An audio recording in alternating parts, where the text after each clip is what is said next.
Tonight, the Las Vegas cycling community is mourning the loss of 5 cyclists that were hit and killed as they rode south of the valley. And thanks for joining us tonight. I'm Tricia Keene. Todd has a night off tonight.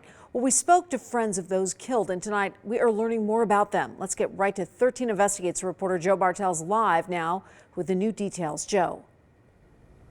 Yeah, Tricia, I spoke to the owner of this bike shop behind me. He was still too shaken to speak on camera, but says those involved were friends and customers of his. He says the entire cycling community just devastated by what happened.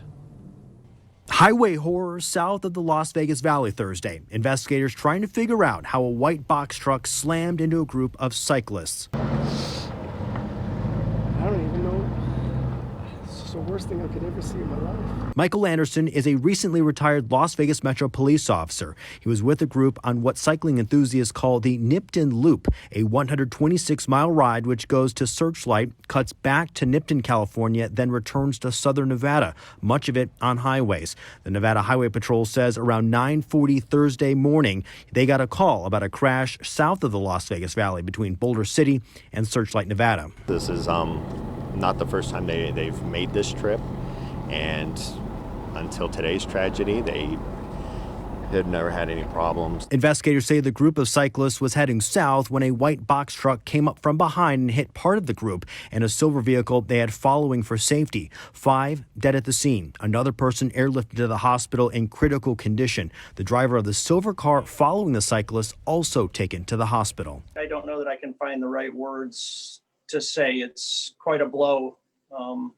It's going to reverberate for a while. Pat Treichel says he knows most of the people who were killed in the crash, including a longtime close friend of his. One of the gentlemen that appears to have passed was a graduate of my high school class with me, a dear friend. Investigators say the driver of the white box truck stayed on the scene and is cooperating. A cycling community still trying to make sense of what happened. The road bicycling community in Las Vegas is extremely tight-knit.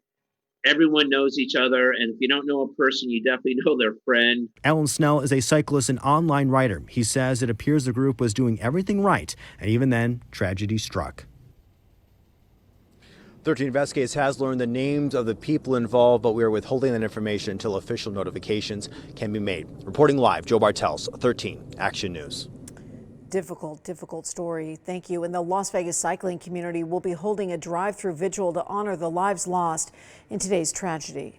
We just wanted to provide an avenue for people to be able to get together and come together as a community and not just mourn their loss, but celebrate their life and move forward and hopefully create a safer future.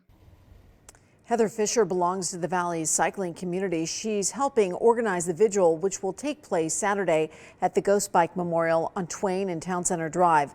Those planning to stop by are encouraged to leave notes of remembrance or flowers. Donations will also be accepted to help the families of the victims, and that vigil begins at 3 p.m. And our coverage of today's tragedy does not end here. For the latest developments on this story, visit our website at ktnv.com.